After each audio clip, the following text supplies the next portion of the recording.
Okay, so I've been given strict instructions not to say too much about our next presenter, except that I'm allowed to say her name. Deb Bain is going to give you a bit of a story or present a conversation to you. So that's all I can say. I'll invite Deb to come up now. Thank you. Do you want to walk along? Thanks, Yasmin. Since you asked, my name's Deb. I'm a mother of 3 children and married to my husband, David, and we live on a farm near Skipton at Stockyard Hill. We're lucky enough to live on the western basalt plains, the lovely grasslands there, and I'm a sheep farmer. We raise sheep for meat and for wool. And the other thing I love to do is I love to advocate for agriculture, because I firmly believe that we need to tell our story in order to help other people understand how and why we produce our food. Because without food, we're not going to go very far. That's me. I have to find the clicker. Stories. They're part of our human existence and have been since caveman times. We still tell stories. And people tell stories for us. And people tell stories about us. And people make up stories about us. You have your own story to tell. Stories are a form of communicating. It's a form of communication that is as old as time. It's not until recent times that we've been able to tell it to so many people. And that leaves us in a huge advantage in our era, that we can tell our story and have it heard by so many people so quickly. It is also our downfall. Stories are often about helping people understand who you are, what you're doing, why you're doing it. And often you find that you're telling your story because people have a perception that you find difficult to agree with. And so often we find that we're telling stories against another person who's telling their story. This is reality versus perception. So what I ask you here today is, who is telling their version of your story? Now, you're going to have to forgive me for a minute, because I'm going to do a bit of schizophrenia management here. For a moment, I need you to imagine me as, "Hi, I'm Candy. I'm the cadet reporter from Canada, and I'm here to ask some questions, because you know what? Those people in Canada want to know what you farmers do here. So I'm going to find the farmer in the crowd." Oh, you're the farmer, aren't you? I know you're a farmer because, hello, you have lovely grey hair and a lovely shiny head, and you're a male, and you look like you're a farmer. So nice to meet you. Could you tell me about what you do? Well, I used to be a farmer, but now I'm retired. So what? You just didn't like farming anymore? Didn't you make any money? Well, I made a little bit when I sold out, but that's very...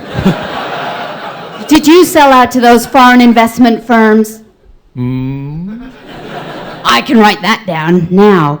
Oh, you're a nice little girlie. I'm sure you... Does your daddy own a farm? I bet you love patting the baby animals. Don't you? Tell me about what you do. She's speechless. Raise beef cows. To eat? Yes. You kill cows? If we have to. I'm vegan. I just can't. I can't deal with that. I can't. Let me find some. Oh, you look like you have a lovely story to tell. Tell me your story. About? You. About me? Well, I'm from the Barossa in South Australia. Do you drink wine? Of course.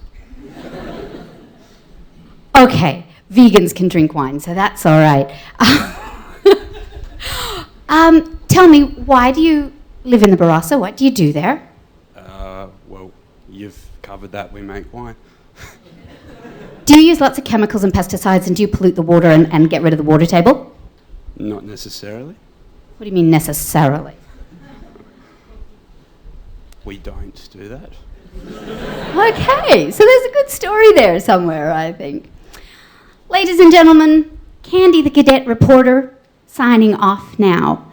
But I'm going home and I'm going to write about people who kill cows, about old retired farmers who sell out to retired foreign investments, about wine people who deny the fact that they use chemicals when we all know they do. And then there's too many young people here. We don't have the right agricultural mix here. We need all men over 58, and there's a lot of women here. I am in the right place? Candy the Cadet reporter signing off.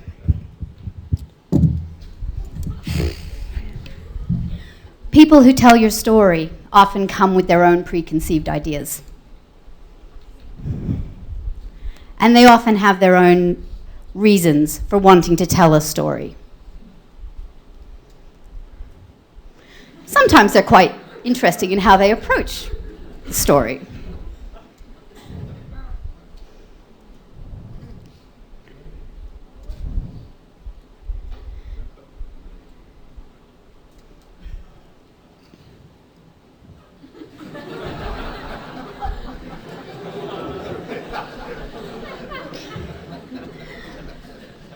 What I'm encouraging everyone here to do today is to think about the story that you have to tell. The fact that you're all here at Marcus Oldham College, whether you're studying farming, equine, you're here as a business supporter of the college, or for any other reason, like I've dragged my daughter along, you're here because you have some connection with agriculture, and chances are you have quite a passion for agriculture. You are the future of agriculture. And so my goal today is to implore and hopefully succeed in getting you to go away thinking about what you do and why you do it, and how you're going to tell that story to people who have preconceived ideas about what you do. How can you tell your story? Well, it's really simple. When you go onto Google and I typed farmer into the search engine, that's what comes up. You immediately have a problem if you happen to be a 25-year-old farmer female.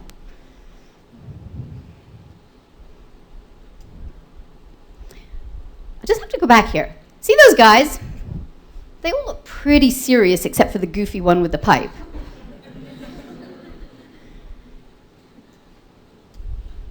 Every single one of those ones is smiling. What is that, guys? How women are portrayed. There's a couple of pictures there that are showing women doing real work and looking the part. It was one part of the whole page of Google Images with female farmer that didn't have naked women standing in the middle of a paddock.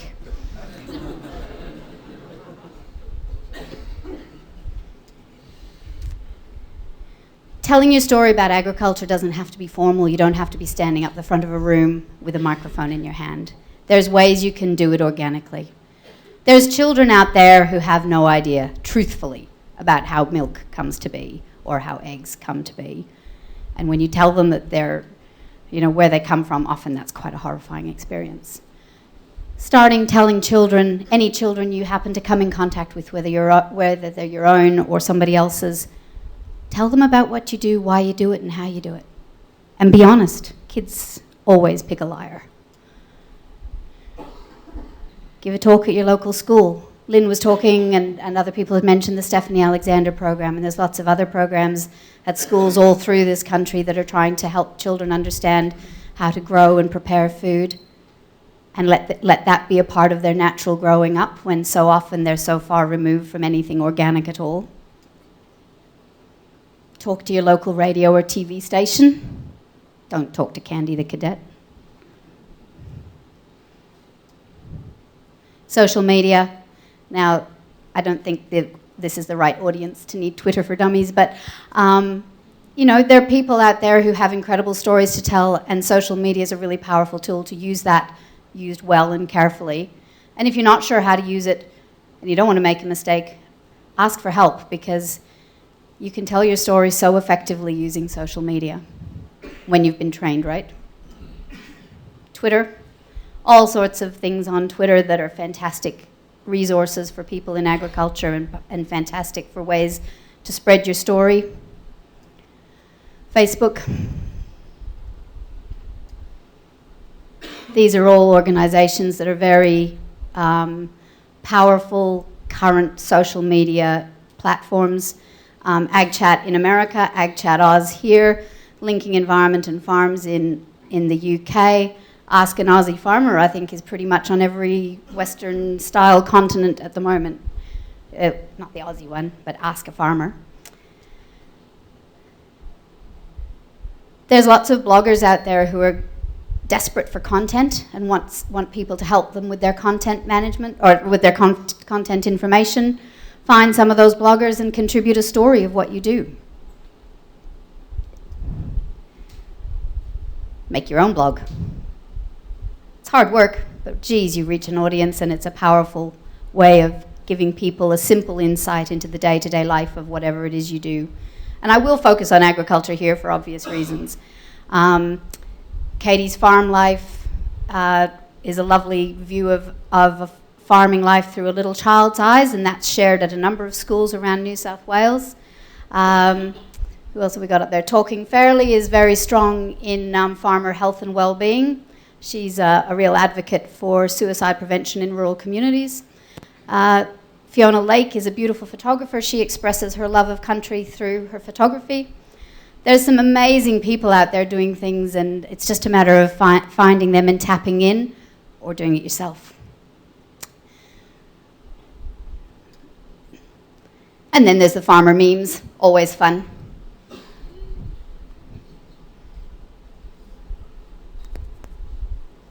Does that apply? Letters to the editor, sometimes successful, sometimes not, but they're very good at starting a conversation. Local ag shows are still a vital part of rural communities and still a great interface between rural and urban communities. Whether it be your local ag show or at the Sydney Easter show, there's a place for conversations around agriculture there. Positive conversations. Farmers markets. They definitely focus on a certain aspect of agricultural production, but you know what? They are once again a great place to interface with people who obviously already have a love of good food and quality food and are just interested in getting more information, and sometimes a farmer's market's a great place to communicate. Everyone's in a good frame of mind because there's usually good coffee around. And this is my background, so of course this is my favorite method, which I have to preempt by saying Farm Day, which I ran for 7 years, is currently on hold. So it's not a current thing, but it's the methodology behind Farm Day still works. Farm Day is about getting city families onto farms to meet farmers, talk to farmers, work with farmers, understand the whys and wherefores of what they do, and go back to the city with a bit more information, a bit more of an understanding and a bit more empathy about the importance of farming in their everyday lives. So Farm Day is tagged as fun, friendship, and understanding. And the next number of slides I'll just click through, because I think when you see all these city kids getting invested in farming and agriculture and understanding the person who stands behind the business of farming, you develop a very powerful story.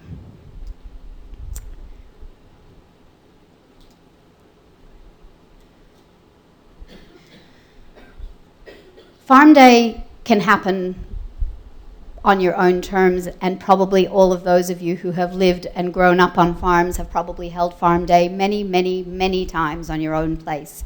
When the cousins, the rellies, the friends, the uni friends come up to your farm because they've never been on a farm before. They want to see the animals, they want to ride the motorbikes, they want to go fishing, whatever the intent of them coming up to your farm is, you will have hosted Farm Day many times. And if you're here having grown up in the city and not having had a lot of contact with farms, I suspect that's about to change. A lot of what we do on farm can be seen in many different ways. If you were PETA, you could use this to show the poor little lambs that have been stolen away from their mother. If you were PETA, you could say that those animals live their whole life in that feedlot and never see a blade of grass. I don't think PETA could get too upset about that one. Yes, slave labor, that's right. It's sometimes, you know, a lot of people get a little bit worried about what they do with families when they come up on farm. We forget that sometimes it's those very simple things like planting a tree or collecting a chook egg that actually is eye-opening to them.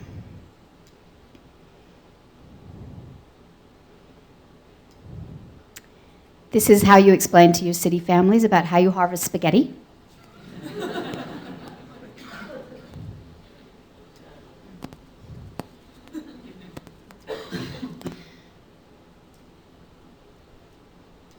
This is all communication, but it's communication where you don't have to use words. It's about letting people see and understand for themselves. This family witnessed the birth of this live calf after the cow had been in trouble for quite a while. Some people would shy away from that.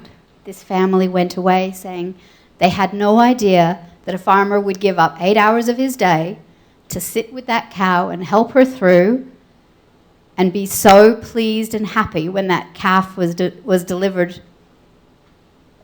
They just had no perception of the care and love that the farmer had, and they went away with a really different perception. And those kids had a good biology lesson. Collecting yabbies. It's as valid a part of farming as anything. That's our old Federal Minister for Agriculture, Tony Burke, who was a great advocate for Farm Day, actually, and participated in every farm day we had. He loved it. And to have a voice through federal politics that's supporting farmers and actually attending events, I thought was quite a powerful statement in itself from our government at that time.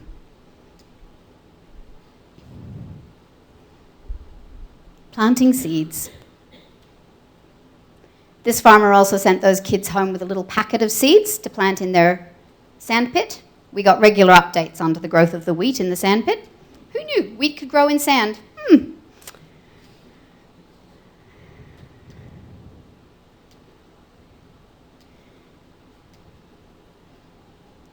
Who's scared of a lamb? Really? It shows, though, some of these kids had never actually patted an animal, ever. Katrina Roundtree, she's been a great advocate for Farm Day and agriculture all through her high media profile career. Gourmet farmer.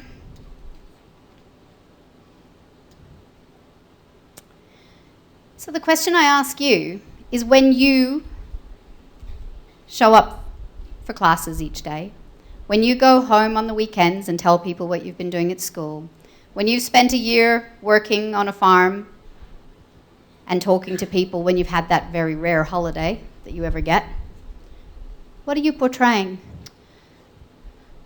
Weather's been lousy, mate. Don't know how I'm going to make it work this year. Nah, not a drop of rain. Market's down. God, I don't know why I do this. No idea. Or, you know what? The weather's been really bad. We've had a really tough year, but I put these risk management factors in place this year, and what's really paid off for me this year is this, this, and this. You can have a bad story to tell, but you don't have to tell the story badly. How do you portray yourself? I think we were having this conversation earlier, weren't we, Yasmin? Are you wearing your stubbies and your blunnies and you haven't shaved in 4 days and you got a terry toweling hat on? Are you sitting there with a singlet on, half undressed, looking hot and sweaty? Probably, because you're working hard. But when somebody comes to talk to you in a professional capacity, either from one of the agricultural companies, or it's not uncommon to have reporters coming around to farms anyway, think about how you are dressed and how you present yourself. I love coming to Marcus because every single one of you students looks like you're really proud of being here and proud of what you're doing, because you all dress and present yourselves so wonderfully. And I have to say it, Marcus is known throughout for always having people graduate from this program who are proud of what they do, know how to stand up for what they believe in, and love to tell their story. So in some ways, I know I'm here preaching to the converted, but I'm going to carry on anyway. You don't want to tell your story like that. I don't think that really wins people over.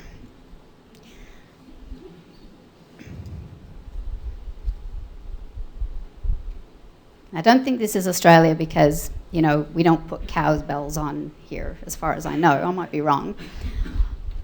But look at this girl. Does she love what she's doing?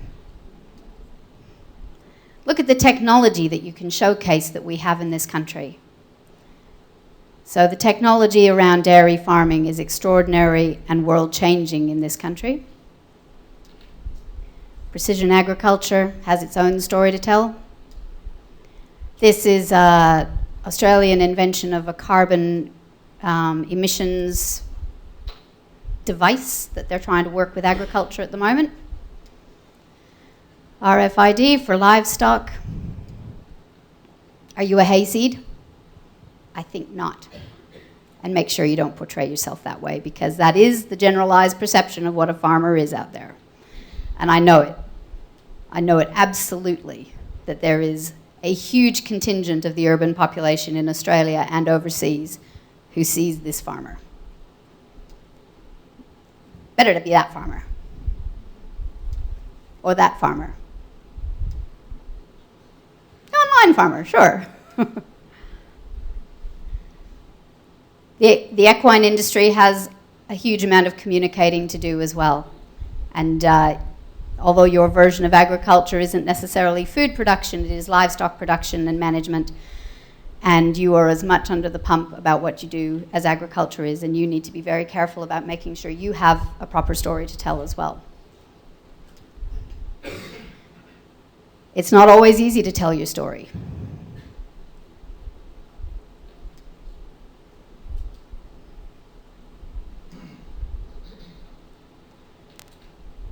If you really feel incapable of telling your story, find somebody else to tell your story for you. Think of who it is you trust in this world to tell your story for you, who will tell it correctly with the right intent, with the right understanding of what's gone into your story. People have different ways of sharing stories. This is an American woman who is a great advocate for agriculture. She wrote a book. Sometimes farmers feel the need to resort to crowd support.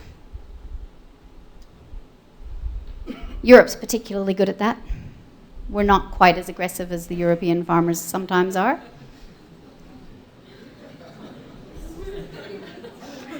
Violent use of bodily fluids. Sometimes you can just talk about food in such a positive way that it emanates out of everything you do. Maggie Beer is a great advocate. The Peterson brothers, everyone know the Peterson brothers? Seen the YouTube clips? Yes? Yes? If you haven't, Google it. They have a great way of telling their story.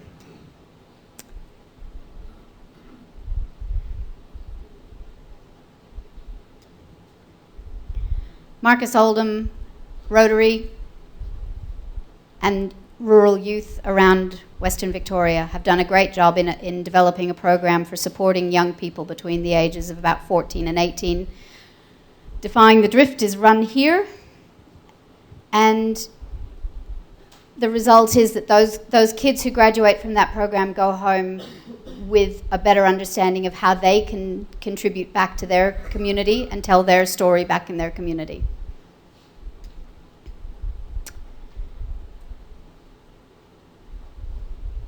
The Liverpool Plains youth movement at the moment to try and stop mining and fracking up in the Liverpool Plains is very powerful. And if you're anti-fracking and anti-mining on agricultural land, I suggest you get online and support them. Aussie Farms is a blog and a Facebook page that tells Aussie farm stories and is always looking for content about what farmers are doing at the moment. Well worth looking into and telling your story through them. Ask an Aussie Farmer, same thing.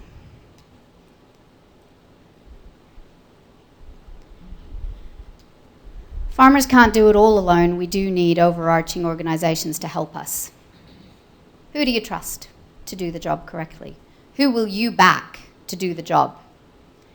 The Victorian Farmers Federation is only as strong as its membership.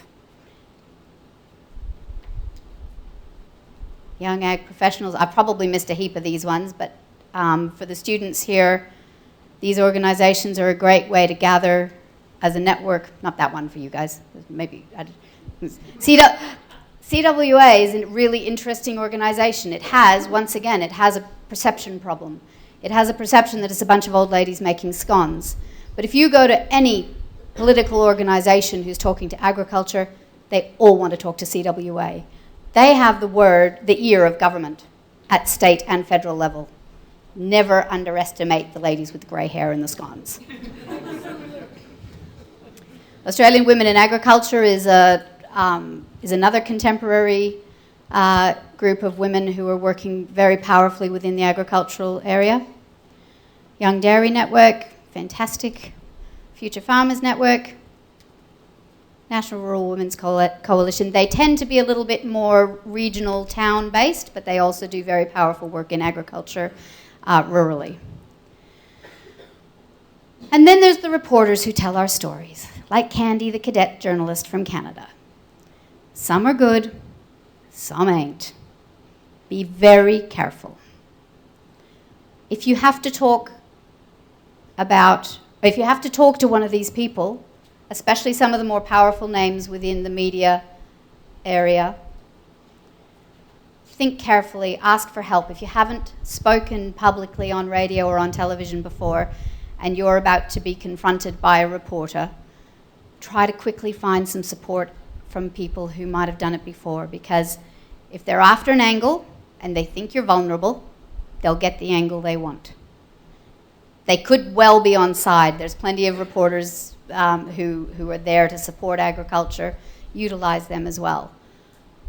Just tread carefully. It's amazing how some simple words or a simple image that they can capture can twist a story. There's a lot of writing, but let's fly through it quickly. The reason I want you to tell your story, or one of the many reasons.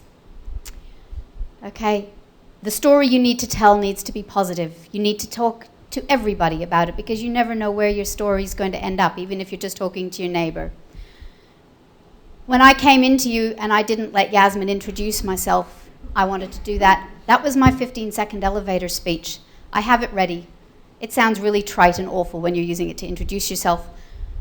But if you're in an elevator with somebody who could possibly do something you want for them, you don't want to be going, "Hi, I'm Deb. Yeah, I'm a farmer." You need to have something in your head that's going to impress the person standing next to you, especially if you want a job or you're trying to win a grant or something like that. You need to be prepared. It sounds silly. Go home, write it, prepare it, memorize it, and keep it, and change it as needed. 15-second elevator speech. Interesting thing. Language, the language you choose to use is really important. I can't remember whether I did end up finding an image or not, but I was looking for an image that indicated elevator speech. So I typed in elevator speech into Google, and up came all these people in elevators. And I thought, I wonder if there's a picture of a farmer in an elevator. So I typed in farmer elevator. All these green elevator photos came up. Make sure you choose your words carefully, because not everybody has the same interpretation of the word you're using. Be proud of what you do, and make sure you look like it and talk like it. Don't be the defeated, pessimistic farmer. Only talk about what you know and love, because if you get any further outside that, you're in hot water.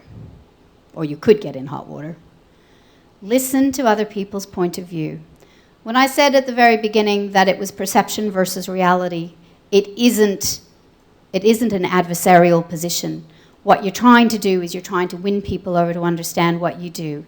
It's about understanding that they might not have the knowledge base to make clear and informed decisions, and it's about you giving information that might help them make those decisions more effectively and hopefully win them over. So don't get angry. Be brave. It can be very difficult to share your story if you're not a person who's naturally inclined to do that. But even if you're a very quiet, solitary individual, find a way to share your story. It's really important. Support and encourage each other. So, if there's any professors here who have these kids in class tomorrow, could you please spend 10 minutes getting them to write their elevator speech and let them help each other to do it, and let's see what you guys come up with. Why do you need to tell your story? You can all read. Just have a quick read through that.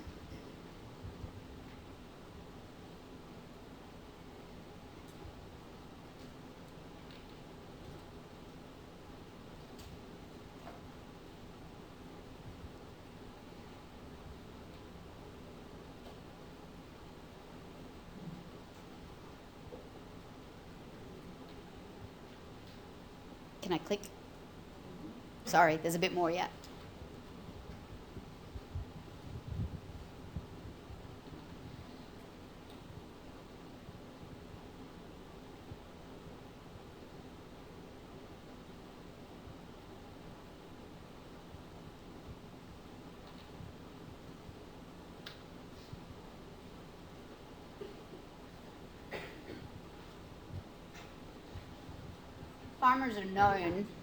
Farmers are known for being multi-skilled people. Your livestock managers, your plumbers, your electricians, your computer technologists, your manure management officers.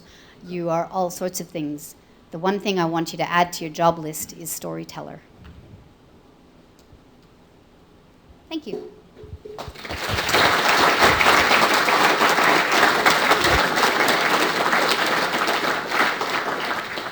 Thank you, Deb.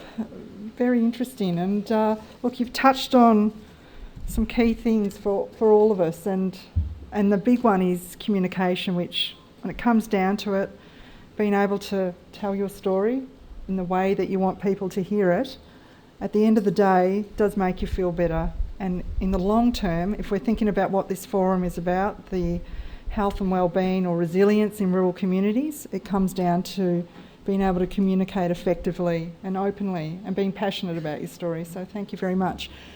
Now, I can take a couple of questions if people would like to ask Deb. Otherwise, I will move into the next presenter. So has anyone got any questions? No? Well, we'll hold that for the panel at the end. I'm sure you won't be off the hook, Deb.